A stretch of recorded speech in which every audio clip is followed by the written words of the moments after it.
Tout commence dans l'humidité étouffante d'une petite maison accrochée aux falaises de Sant'Antonio, sur l'île de Madère. Nous sommes en février 1985 et l'air est chargé de l'odeur de l'océan et de la précarité. Pour comprendre l'homme qui est devenu Cristiano Ronaldo, il faut d'abord accepter l'idée qu'il est un survivant de l'invisible. Sa mère, Maria Dolores, porte le poids du monde sur ses épaules. Elle a déjà 3 bouches à nourrir et un mari, Diniz, dont l'âme est restée coincée dans les tranchées de la guerre coloniale en Angola.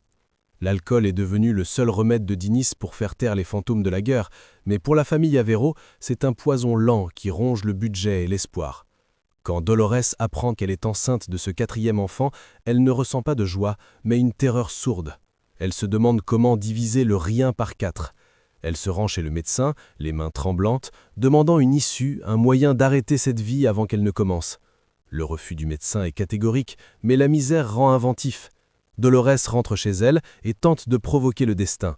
Elle boit de la bière noire bouillie jusqu'à en avoir la nausée. Elle court sous le soleil de plomb de Madère. Elle saute, elle s'épuise. Elle espère que son corps rejettera cet enfant. Mais Cristiano est déjà là, accroché à la vie avec une férocité qui deviendra sa marque de fabrique. Il refuse de partir. Il impose sa présence au monde avant même d'avoir poussé son premier cri. Le 5 février, il naît. Et le médecin, avec une ironie prophétique, dira à Dolores que ce petit garçon a des pieds de footballeur. Le petit Cristiano grandit dans un chaos organisé. La maison est une structure de fortune, un assemblage de briques et de tôles où l'intimité n'existe pas. Il partage sa chambre avec ses frères et sœurs et le sol est souvent jonché de vêtements et de rêves inachevés. Son père, Diniz, travaille comme jardinier municipal et intendant pour le modeste club de football d'Andorinha. C'est là, dans la poussière des terrains de quartier, que Cristiano découvre son premier amour. Le ballon n'est pas un jouet, c'est un prolongement de son corps, une boussole dans un monde sans repères. À Madère, le football est une religion, mais pour lui, c'est une obsession. Il ne joue pas pour s'amuser, il joue pour dominer. Quand il perd, il pleure. On l'appelle Abeirinha, petite abeille, parce qu'il ne s'arrête jamais de courir, ou encore le pleurnicheur, car chaque défaite est vécue comme une tragédie personnelle. Mais derrière ces larmes se cache une vérité plus profonde. Il a déjà compris que dans son monde, si tu ne gagnes pas, tu n'existes pas. La pauvreté est une ombre qui te suit partout. Elle se moque de tes vêtements usés et de tes chaussures trouées. Cristiano voit son père s'enfoncer chaque jour un peu plus dans les brumes de l'alcoolisme. Il voit les mains cailleuses de sa mère qui nettoient les maisons des riches pour quelques escudos. Il développe un dégoût viscéral pour la faiblesse, non pas par méchanceté, mais par peur. La faiblesse, à Sant'Antonio, c'est la mort sociale. À l'école, il est l'élève turbulent qui préfère jongler avec une bouteille en plastique plutôt que d'écouter les leçons de géographie. Un jour, une enseignante se moque de ses ambitions, lui disant que le football ne le nourrira pas. Dans un élan de rage froide, il lui lance une chaise.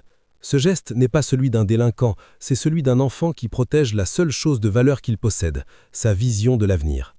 À 10 ans, il est déjà trop grand pour l'île de Madère. Le National Madère le recrute, mais tout le monde sait que le talent brut de ce gamin mérite une scène plus vaste. Le Sporting Portugal, l'un des géants du pays, entend parler de ce phénomène qui dribble tout le monde. En 1997, à seulement 12 ans, Cristiano doit prendre la décision la plus lourde de sa vie. Quitter sa mère, sa famille, ses racines, pour s'envoler seul vers Lisbonne. Le trajet en avion est une épreuve.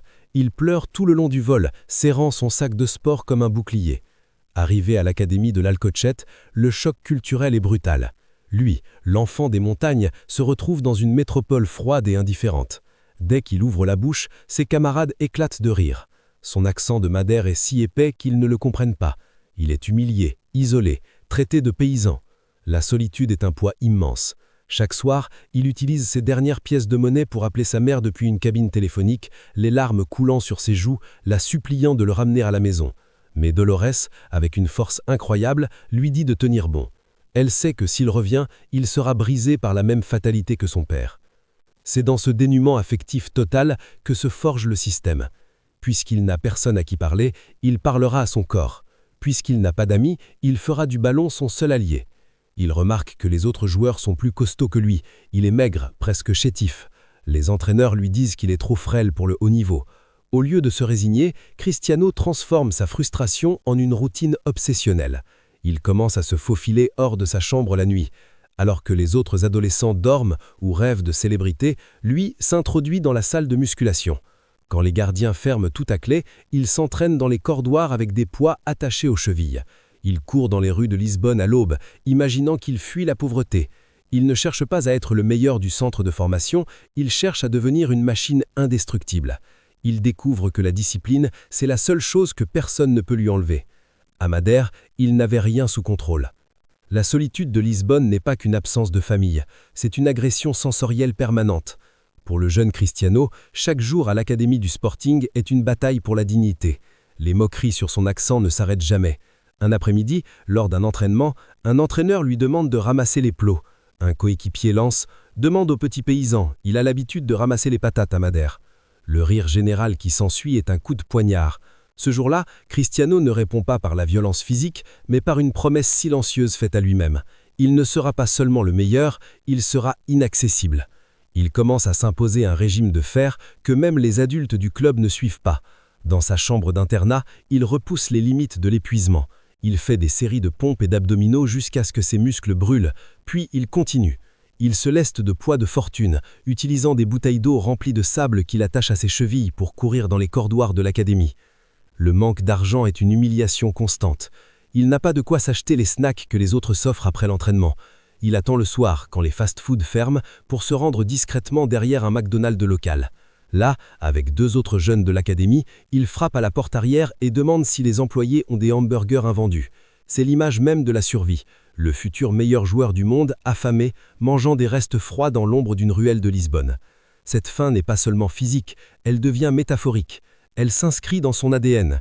Chaque calorie ingérée doit être transformée en muscle. Chaque minute de sommeil doit servir à la récupération. Il commence à étudier le corps humain comme un ingénieur étudie une machine. Il pose des questions au kinésithérapeute. Pourquoi ce muscle est important? Comment puis-je courir plus vite? On le prend pour un fou, un illuminé. On lui dit de se détendre, de profiter de sa jeunesse. Mais pour Cristiano, la jeunesse est une ressource limitée qu'il ne peut pas se permettre de gaspiller.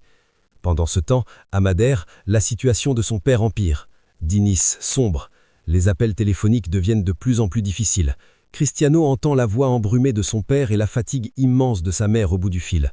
Cette impuissance à distance le ronge. Il réalise que l'argent est le seul levier qui pourra sortir sa famille de cet enfer. Le football devient alors une mission de sauvetage. À 14 ans, il prend une décision radicale avec sa mère. Il arrête l'école. Il n'est pas là pour apprendre l'histoire du Portugal, il est là pour l'écrire. Il se consacre 100% au terrain. C'est à cet âge qu'on lui diagnostique un problème cardiaque, une tachycardie qui pourrait briser ses rêves. Son cœur bat trop vite, même au repos. Le monde s'écroule l'instant d'un instant. Mais même face à la mort potentielle ou à la fin de sa carrière, il ne recule pas. Il subit une opération au laser pour cautériser la zone défaillante. Quelques jours après l'intervention, il est déjà de retour à l'entraînement, testant son cœur, le poussant à nouveau dans ses retranchements. Son cœur ne sera plus une faiblesse, il sera son moteur. L'ascension au sein des équipes de jeunes du Sporting est fulgurante. Il franchit les étapes à une vitesse jamais vue dans l'histoire du club. En une seule saison, il joue pour les moins de 16 ans, les moins de 17 ans, les moins de 18 ans, l'équipe réserve et l'équipe première. C'est un record. Mais cette réussite ne calme pas son anxiété, elle l'alimente. Il voit ses coéquipiers sortir en boîte de nuit, s'amuser, tester leur première voiture. Lui, il reste à la salle. Il développe une obsession pour le sommeil. Il comprend avant tout le monde que la performance se construit dans l'obscurité d'une chambre bien ventilée. Il commence à fragmenter ses cycles de repos. Sa vie devient une suite de protocoles. Le matin, il est le premier arrivé au centre d'entraînement, souvent même avant que les jardiniers n'aient ouvert les portails. Il passe des heures à travailler son pied gauche, son point faible. Il place des obstacles sur le terrain pour simuler des défenseurs. Il parle tout seul, s'encourageant, se réprimandant. En 1992, il fait ses débuts professionnels contre l'Inter Milan.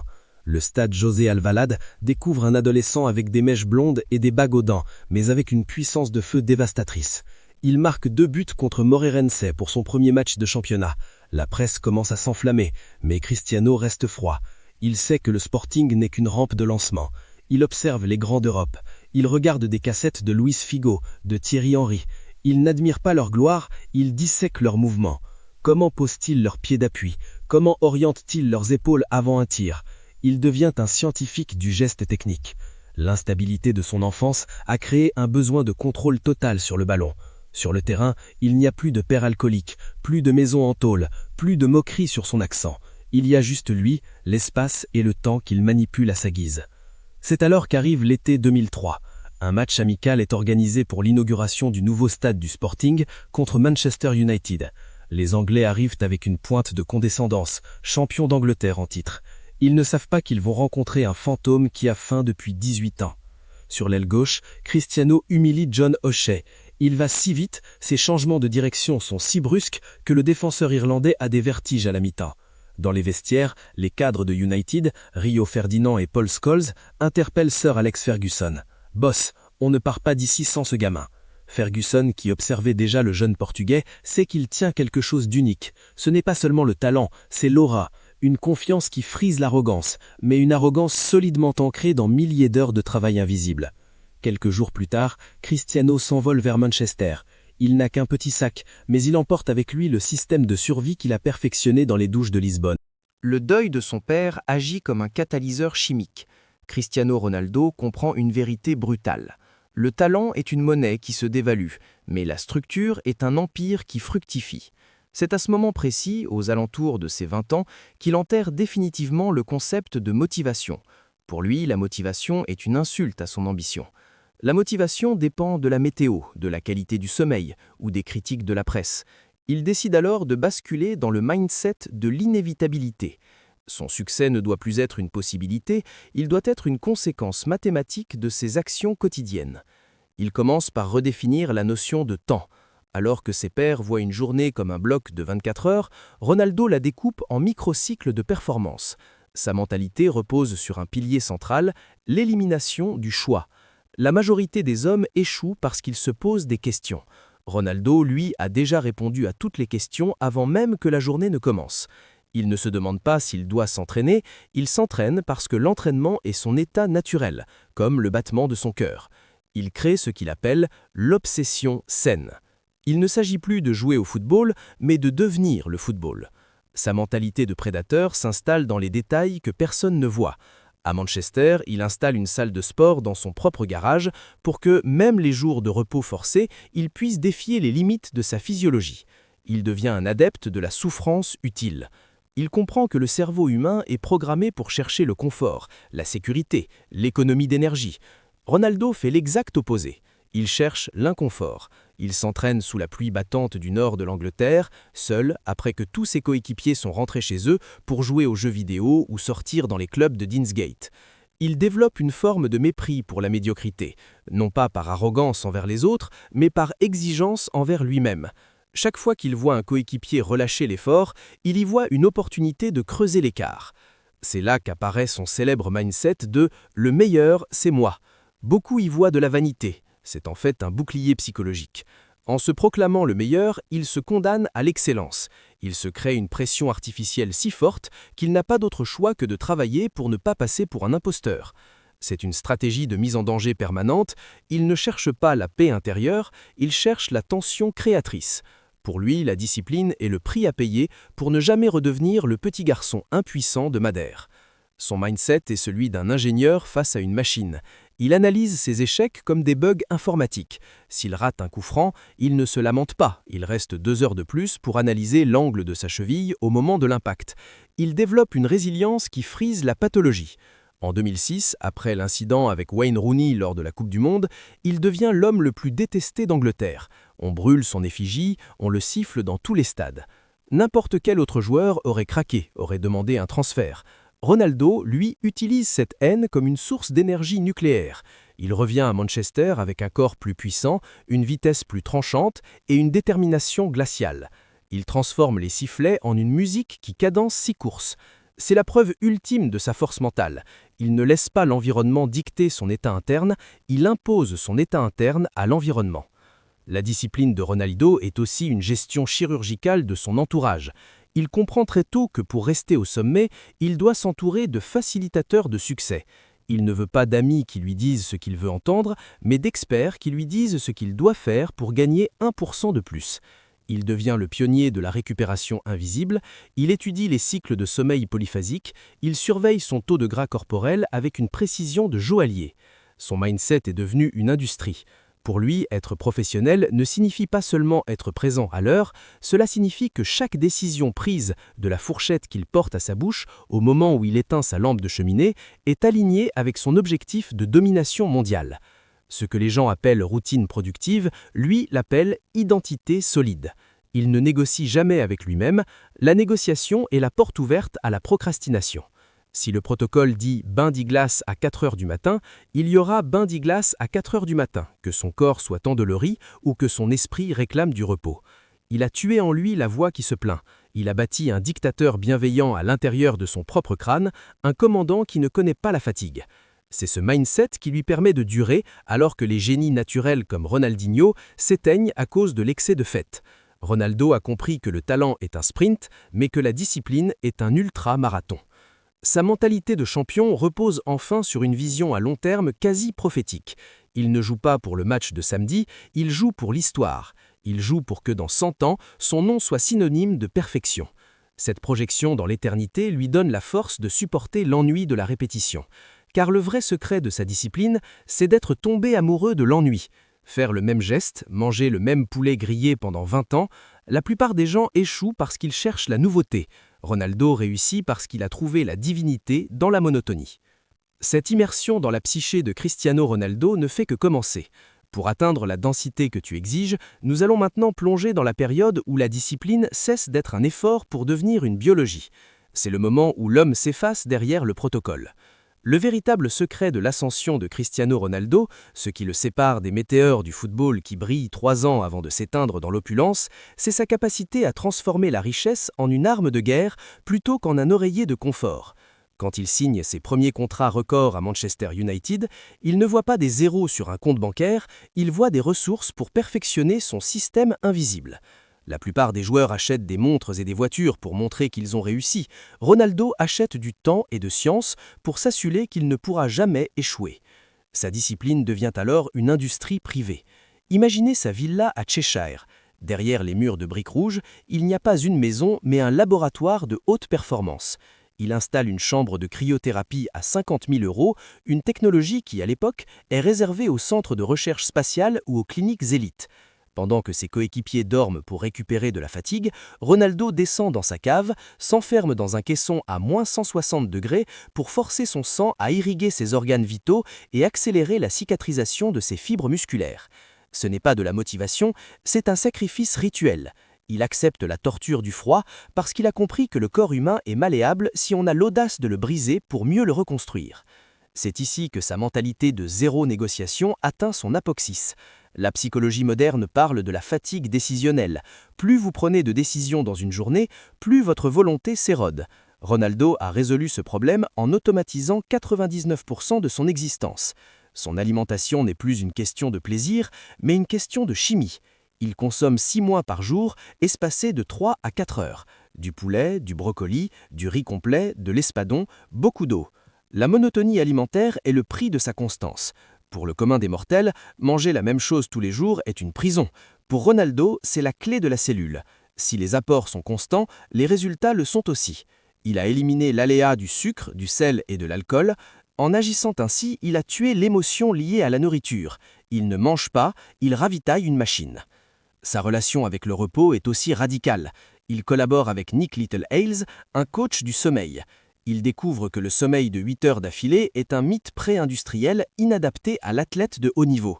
Il commence à dormir en cycle de 90 minutes, 5 fois par jour, sur des matelas spécifiques, dans des draps dont la température est contrôlée au degré près. Il dort en position fétale pour protéger ses articulations. Chaque détail, aussi infime soit-il, est optimisé. Pourquoi ? Parce que dans le monde du haut niveau, la différence entre le premier et le second se joue sur des millimètres. Ronaldo veut posséder tous les millimètres possibles. Cette discipline de fer forge un mindset de prédateur social. Sur le terrain d'entraînement de Carrington, il ne cherche plus seulement à être le plus rapide, il cherche à briser mentalement ceux qui l'entourent. Si un nouveau joueur arrive et essaie de le défier à la course, Ronaldo ne se contente pas de gagner. Il continue de courir longtemps après que l'autre ait abandonné, juste pour montrer l'étendue du gouffre qui les sépare. Il cultive une forme de solitude au sommet. Il sait que pour maintenir ce niveau de rigueur, il doit s'isoler des distractions sociales. Les soirées, les sorties, les commissars du vestiaire glissent sur lui. Il est dans le groupe, mais il n'est pas du groupe. Il est une entité à part, une entreprise individuelle logée au cœur d'un club collectif. En 2008, il atteint le sommet avec son premier ballon d'or et la Ligue des Champions. Pour n'importe quel homme, ce serait le moment de la satisfaction, le moment de ralentir. Pour Ronaldo, c'est le moment le plus dangereux. Il sait que la réussite est le plus grand piège de la discipline. C'est là que sa structure prend toute sa valeur. Alors que les éloges pleuvent, il augmente la charge de travail. Il comprend que plus on monte haut, plus l'air est rare et plus la chute est violente. Sa discipline devient alors une forme de paranoïa constructive. Il agit chaque jour comme s'il était encore ce gamin mingre de Madère qui risque d'être renvoyé chez lui à tout moment. Il ne s'autorise pas de gratification immédiate. Sa seule récompense est la certitude d'avoir été meilleur que la veille. Son mindset se transmet même dans sa vie privée. Ses proches racontent qu'inviter Cristiano Ronaldo à dîner est un piège. Rio Ferdinand raconte qu'après une séance d'entraînement, Ronaldo l'invite à chez lui. Rio s'attend à un festin. En arrivant, il trouve du poulet blanc, de la salade et de l'eau. À peine le repas terminé, Ronaldo sort un ballon et lui demande de faire des exercices de tennis-ballon, puis l'entraîne dans la piscine pour faire des lances. C'est la définition même de sa vie. Il n'y a pas de off. La discipline n'est pas une veste qu'il enlève en rentrant chez lui, c'est sa peau. Le passage de Manchester au Real Madrid en 2009 marque l'entrée dans l'ère de la super machine. Il arrive dans le plus grand club du monde avec une pression colossale, 94 millions d'euros sur ses épaules.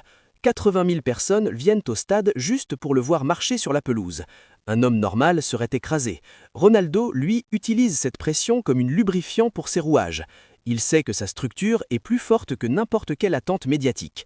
Il s'impose au Real Madrid non pas par ses mots, mais par son éthique. Il est le premier à la salle, le dernier à en sortir. Il ne demande pas de respect, il le commande par l'exemple de son autodestruction créatrice. Sa discipline devient alors un message envoyé au monde. Le génie est une insulte au travail. Il arrive en Angleterre avec une mission. Transformer le théâtre des rêves en une usine à résultats. L'arrivée à Manchester aurait dû être le sommet. La fin de la peur, le début de l'opulence. Mais le destin a une manière brutale de rappeler à Cristiano d'où il vient. En 2005, alors que sa carrière explose sous les ordres de Ferguson, l'ombre qui planait sur la maison en tôle de Madère finit par s'abattre. Son père, José Diniz Aveiro, se meurt. Les années d'excès, le foie ravagé par une vie de regrets et de bouteilles de vin bon marché, ont eu raison de lui. Pour Cristiano, c'est un séisme psychologique. Imaginez la scène. Il est en plein rassemblement avec la sélection portugaise à la veille d'un match crucial contre l'Arice. Luis Felipe Scolari, son sélectionneur, entre dans sa chambre. Le silence qui pèse dans la pièce est plus lourd que n'importe quelle défaite. Quand la nouvelle tombe, le monde de Cristiano s'arrête. Son père est mort à Londres, seul, dans un hôpital, loin de la terre de Madère. C'est à cet instant précis que la discipline de Ronaldo change de nature. Elle n'est plus seulement une ambition, elle devient une vengeance contre la fatalité. Scolari lui propose de rentrer immédiatement, de quitter le groupe, de s'autoriser à être un fils qui pleure son père. Mais Cristiano refuse. Il regarde son entraîneur et lui dit « Je veux jouer, je veux marquer pour lui ». Ce soir-là, sur le terrain, il n'y a pas de tristesse visible, seulement une intensité terrifiante. C'est ici que le public commence à comprendre que cet homme n'est pas fait du même métal que les autres. La mort de son père est la preuve ultime que la motivation est une illusion. Si Cristiano avait attendu de se sentir motivé ou d'humeur à jouer, il serait resté prostré dans sa chambre. Au lieu de cela, il a laissé sa structure prendre le relais. La structure, c'est ce qui vous permet de fonctionner quand votre cœur est en miettes. Après l'enterrement, le vide est immense. Diniz ne verra jamais son fils soulever le ballon d'or. Il ne verra jamais la fortune qu'il a bâtie. Ce regret devient le moteur thermique de Cristiano. Chaque matin, quand il se réveille à 6 heures pour plonger dans une piscine d'eau glacée, il le fait parce que son père ne l'a pas fait. Chaque fois qu'il refuse un verre d'alcool lors d'un gala, c'est un acte de résistance contre l'héritage génétique qui a tué son géniteur. Il décide de devenir le père de sa propre lignée. Il se jure que ses futurs enfants ne verront jamais un homme faible, un homme ivre, un homme sans contrôle. Sa discipline devient une forme de deuil permanent, une manière de dire au monde « Le chaos a pris mon père, mais il ne m'aura pas ». À Manchester, il commence à transformer son corps de façon radicale. Il ne se contente plus des entraînements collectifs, il embauche son propre chef cuisinier, son propre physiothérapeute, son propre coach mental. Il transforme sa villa de luxe en un centre de haute performance. Il installe une chambre de cryothérapie, des bains de contraste, des machines de récupération dernier cri. Ses coéquipiers racontent des anecdotes qui confinent à la folie. Un jour, après un match de Ligue des Champions à l'extérieur, l'avion de l'équipe atterrit à 3 heures du matin. La plupart des joueurs rentrent se coucher. Pas Ronaldo. Il se rend directement au centre d'entraînement de Carrington pour faire une séance de récupération active et des bains glacés. Quand Rio Ferdinand lui demande pourquoi il fait ça, Ronaldo répond simplement « pour être prêt demain ». Ce n'est pas de la volonté. La volonté s'épuise. C'est une architecture de vie où l'exception n'existe pas. Il a éliminé la notion de jour de repos de son dictionnaire mental. Pour lui, un jour sans progrès est un jour où le chaos gagne du terrain. Il commence à porter des lunettes spéciales pour filtrer la lumière bleue avant de dormir, il régule la température de sa chambre au degré près. Il devient l'ingénieur en chef de sa propre existence. La mort de Diniz a laissé un trou béant dans son âme et il a décidé de remplir ce trou avec des trophées, des records et des muscles. C'est à cette époque que sa relation avec Sir Alex Ferguson devient quasi paternelle. Ferguson comprend que ce gamin n'a pas besoin de tactique, il a besoin d'un cadre. Il le bouscule, il le provoque. Lors d'un match où Ronaldo avait trop dribblé sans être efficace, Ferguson l'insulte devant tout le monde dans le vestiaire. « Pour qui tu te prends? Tu crois que tu es plus grand que le club ?» Cristiano fond en larmes. Mais le lendemain, il est le premier sur le terrain, travaillant ses centres jusqu'à ce que ses pieds saignent. Il a compris que la douleur est une information, pas un obstacle. Il utilise la dureté de Ferguson pour remplacer la figure paternelle défaillante. Le monde voit un homme arrogant, obsédé par son image, mais derrière le gel dans les cheveux et les voitures de store, il y a un petit garçon de Madère qui a toujours peur que tout arrive. Sa discipline est son armure. Chaque abdo, chaque sprint, chaque mépas pesé au gramme près est un rivet qu'il ajoute à cette armure. Il sait que s'il relâche la pression ne serait-ce qu'une seconde, le spectre de la pauvreté et de l'alcoolisme pourrait ressurgir. Sa vie est une fuite en avant, mais une fuite organisée avec la précision d'une montre suisse. Il ne court pas après la gloire, il court pour s'éloigner du néant qu'il a connu enfant. Le deuil de son père agit comme un catalyseur chimique. Cristiano Ronaldo comprend une vérité brutale. Le talent est une monnaie qui se dévalue, mais la structure est un empire qui fructifie. C'est à ce moment précis, aux alentours de ses 20 ans, qu'il enterre définitivement le concept de motivation. Pour lui, la motivation est une insulte à son ambition. La motivation dépend de la météo, de la qualité du sommeil ou des critiques de la presse. Il décide alors de basculer dans le mindset de l'inévitabilité. Son succès ne doit plus être une possibilité, il doit être une conséquence mathématique de ses actions quotidiennes.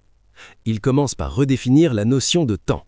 Alors que ses pairs voient une journée comme un bloc de 24 heures, Ronaldo la découpe en micro-cycles de performance. Sa mentalité repose sur un pilier central, l'élimination du choix. La majorité des hommes échouent parce qu'ils se posent des questions. Ronaldo, lui, a déjà répondu à toutes les questions avant même que la journée ne commence. Il ne se demande pas s'il doit s'entraîner, il s'entraîne parce que l'entraînement est son état naturel, comme le battement de son cœur. Il crée ce qu'il appelle l'obsession saine. Il ne s'agit plus de jouer au football, mais de devenir le football lui-même. Sa mentalité de prédateur s'installe dans les détails que personne ne voit.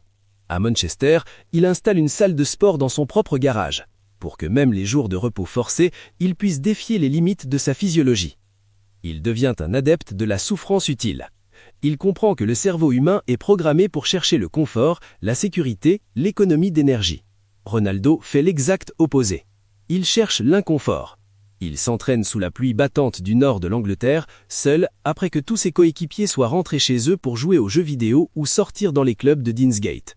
Il développe une forme de mépris pour la médiocrité, non pas par arrogance envers les autres, mais par exigence envers lui-même. Chaque fois qu'il voit un coéquipier relâcher l'effort, il y voit une opportunité de creuser l'écart. C'est là qu'apparaît son célèbre mindset de « le meilleur, c'est moi ». Beaucoup y voient de la vanité. C'est en fait un bouclier psychologique. En se proclamant le meilleur, il se condamne à l'excellence.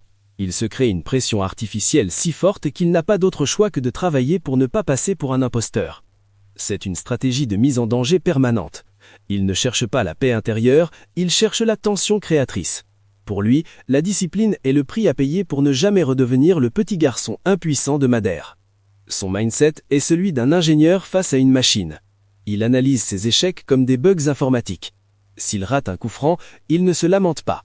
Il reste 2 heures de plus pour analyser l'angle de sa cheville au moment de l'impact. Il développe une résilience qui frise la pathologie.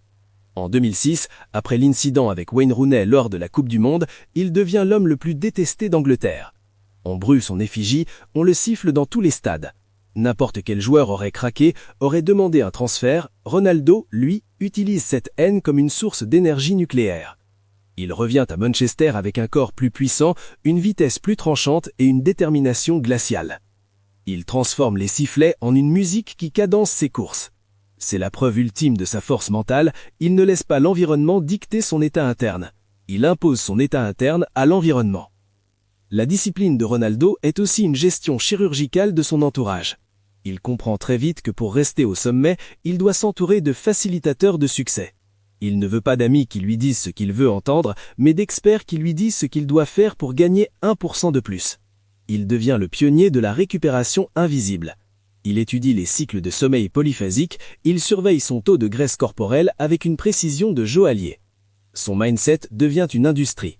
Pour lui, être professionnel ne signifie pas seulement être présent à l'heure, cela signifie que chaque décision prise de la fourchette qu'il porte à sa bouche au moment où il éteint sa lampe de chemise est alignée avec son objectif de domination mondiale. Ce que les gens appellent routine productive, il l'appelle identité solide. Il ne négocie jamais avec lui-même. La négociation est la porte ouverte à la procrastination. Si le protocole dit bain de glace à 4 heures du matin, il y aura un bain de glace à 4 heures du matin. Que son corps soit dans l'ori ou que son esprit réclame du repos. Il a tué en lui la voix qui se plaint. Il a bâti un dictateur bienveillant à l'intérieur de son propre crâne, un commandant qui ne connaît pas la fatigue. C'est ce mindset qui lui permet de durer alors que les génies naturels comme Ronaldinho s'éteignent à cause de l'excès de fête. Ronaldo a compris que le talent est un sprint, mais que la discipline est un ultramarathon. Sa mentalité de champion repose enfin sur une vision à long terme quasi prophétique. Il ne joue pas pour le match de samedi, il joue pour l'histoire. Il joue pour que dans 100 ans, son nom soit synonyme de perfection. Cette projection dans l'éternité lui donne la force de supporter l'ennui de la répétition. Car le véritable secret de sa discipline, c'est d'être tombé amoureux de l'ennui. Faire le même geste, manger le même poulet grillé, suivre le même horaire pendant 20 ans. Cette guerre d'usure contre le talent pur atteint son paroxysme lors de la décennie de duel avec Lionel Messi. C'est ici que la discipline de Ronaldo bascule dans une dimension quasi mystique. Pour le monde entier, Messi est le don de Dieu, la grâce naturelle, tandis que Ronaldo est le produit du laboratoire, l'homme construit. Loin de s'en offenser, Cristiano s'en nourrit. Il comprend que si le génie peut avoir des jours sans, la machine, elle, ne connaît pas de défaillance mécanique si elle est entretenue avec rigueur. Il accepte le défi. Il sera le Sisyphe qui finit par stabiliser son rocher au sommet de la montagne. Chaque matin, alors que la presse encense la magie de son rival, Ronaldo se lève avec une fureur froide. Sa discipline devient une quête de longévité inédite. Il sait que le temps est l'ennemi du talent, mais qu'il peut être l'allié de la structure. Il commence à transformer son jeu. Il n'est plus l'ailier fougueux qui multiplie les passements de jambes inutiles, il devient le prédateur de surface le plus efficace de l'histoire. Ce changement n'est pas seulement tactique, il est le fruit d'une analyse méticuleuse de son propre vieillissement. Il étudie la physiologie des sauts, la biomécanique des frappes, la gestion de l'effort. Il apprend à courir moins, mais à courir mieux. C'est la discipline de l'intelligence. À 30 ans, puis 33, puis 35, alors que la plupart des attaquants de légende ont déjà pris leur retraite ou s'exilent dans des championnats mineurs, Ronaldo reste le point de référence du football mondial. Son mindset est devenu un sanctuaire. Il refuse la fatalité biologique. Il se voit comme un astronaute de la performance, explorant des territoires physiques où aucun footballeur n'est jamais allé. Ses tests physiques au Real Madrid révèlent qu'il possède le corps d'un homme de 10 ans son cadet. Ce n'est pas un miracle, c'est le résultat d'une comptabilité rigoureuse. Chaque goutte de sueur versée à Madère et à Manchester a été investie avec des intérêts composés. La discipline de Cristiano Ronaldo n'a jamais été une question de volonté passagère. C'était une réponse structurelle au chaos de son enfance. Une armure contre la fragilité de son père et une machine de guerre contre l'ombre de la pauvreté. Il a prouvé au monde que si l'on élimine la négociation avec soi-même, si l'on remplace la motivation par une architecture environnementale et mentale rigide, on peut non seulement atteindre le sommet, mais on peut s'y installer et y bâtir un empire. Il ne s'agissait pas de devenir riche ou célèbre, mais de devenir invulnérable. En fin de compte, la vie de Cristiano Ronaldo nous enseigne que le succès n'est pas un événement, mais une répétition. C'est le silence de la salle de sport à 4 heures du matin. C'est la saveur fade du poulet bouilli mangé pour la 1000e fois. C'est le froid cinglant d'un bain de glace après une victoire. Et c'est surtout la capacité de dire non au confort chaque jour de sa vie. Il a transformé son existence en une œuvre d'art géométrique, où chaque angle est calculé et où rien n'est laissé au hasard. Cristiano Ronaldo n'était pas discipliné, il était et restera à jamais la discipline incarnée. Pour conclure cette immersion, il faut comprendre que Cristiano Ronaldo n'est pas seulement un athlète, c'est un code source. Si vous vous sentez coincé, si vous avez